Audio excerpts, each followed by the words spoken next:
Hi students, communication in everyday life का आपका 3 video चला गया। ये आपका 4 वीडियो है। ये वीडियो नंबर कितना है? 4 वीडियो है। अब बहुत सिंपल वीडियो है, अब बहुत इम्पॉर्टेंट भी वीडियो है क्योंकि अनेकों बार एग्जाम में पूछने वाला है। चलिए देखिएगा, टॉपिक आपका देखो क्या है, ग्रुप डिस्कशन।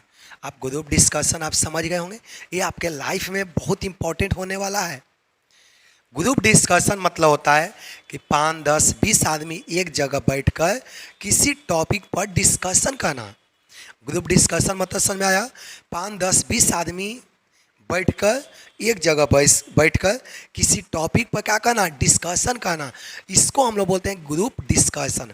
ये कंपनी में आम बात होता है। आप मैनेजर बनोगे, डायरेक्टर बनोगे तो आपके अंदर अनेकों क्लाइंट रहेगा, आपके अंदर अनेकों स्टाफ रहेगा।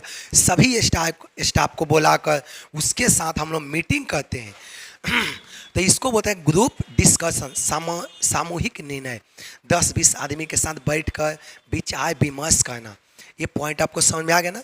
ये बहुत इंपॉर्टेंट पॉइंट। देखिए इसका मतलब क्या है, in every business organization there is a line of responsible people to look after the various activities. ये लाइन आपको समझ में आ गया ना? आगे देखिए, different person look after different departments. हर एक विभाग में ऑफिसर होता है। परचेज डिपार्टमेंट है तो परचेज मैनेजर, सेल्स डिपार्टमेंट है तो सेल्स मैनेजर, एडवर्टीजमेंट डिपार्टमेंट है तो एडवर्टीजमेंट मैनेजर। तो सेल्स मैनेजर अपने सारे स्टाफ को बैठा कर ग्रुप डिस्कशन करता है। प्रोडक्शन डिपार्टमेंट का जो मैनेजर है, प्रोडक्शन डिपार्टमेंट में जितना भी स्टाफ है सबको बैठा कर आपस में डिस्कशन करता है। समझ में आ गया ना? अगला पॉइंट देखिएगा, every organization in business has to look into the internal and external state of affair which देखिए विच इंटेल्स इट्स पार्टिसिपेशन। देखिए participation in the resolving the problematic issue in the different area of activities. ये लाइन बहुत देखिए आसान लिखा हुआ है। ग्रुप डिस्कशन से आपसे ये बेनिफिट होता है ना कि ग्रुप के जो भी व्यक्ति है उसको क्या समस्या है, क्या दिक्कत है, इसको आसानी से सॉल्विंग करने में आपको क्या होता है, आपका प्रॉब्लमेटिक इशू को हल करने में आपको क्या होता है, हेल्प मिलता है। नेक्स्ट पॉइंट आपका, चलिए ये ग्रुप डिस्कशन मतलब समझ आ गया ना? 10-20 व्यक्ति एक जगह पर बैठकर किसी टॉपिक पर डिस्कशन करना। अब देखिएगा ग्रुप डिस्कशन के क्या क्या उद्देश्य है। देखिएगा, ग्रुप डिस्कशन है the flowing objectives. Group discussion के क्या क्या ऑब्जेक्टिव है? पहला, फर्स्ट देखिए, सॉल्विंग प्रॉब्लम। पहला इसका ऑब्जेक्टिव क्या है? Solving problem. मान लें कि 20-25 आदमी बैठा हुआ है तो डिस्कशन क्यों किया जाता है? ताकि इसमें से किसी भी व्यक्ति को समस्या हो तो उसको क्या किया जा सके, सोल्व किया जा सके। तो पहला इसका उद्देश्य क्या होता है?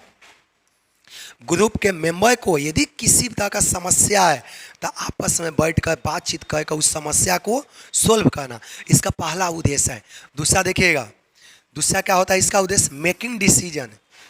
जैसे मान लें कि एडवर्टीजमेंट मैनेजर है, कोई न्यू प्रोडक्ट आया तो न्यू प्रोडक्ट को लॉन्च करने से पहले आपस में ग्रुप डिस्कशन करता है और सारे व्यक्ति के जो डिसीजन आता है तब लास्ट में की जो पर्सन होता है, जो मेन पर्सन होता है, जो टॉप अथॉरिटी होता है, वो लास्ट में जाके डिसीजन लेता है। सभी व्यक्ति के बातों को सुनने के बाद जो बेस्ट डिसीजन हुआ उसको लिया।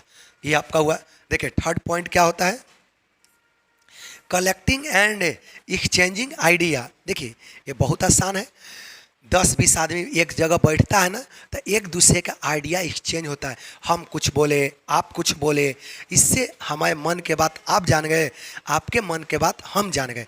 आइडिया का एक्सचेंज होता है। इससे क्या होता है, समझ में आ गया? एक दूसरे व्यक्ति के आइडिया का क्या होता है, आदान प्रदान होता है।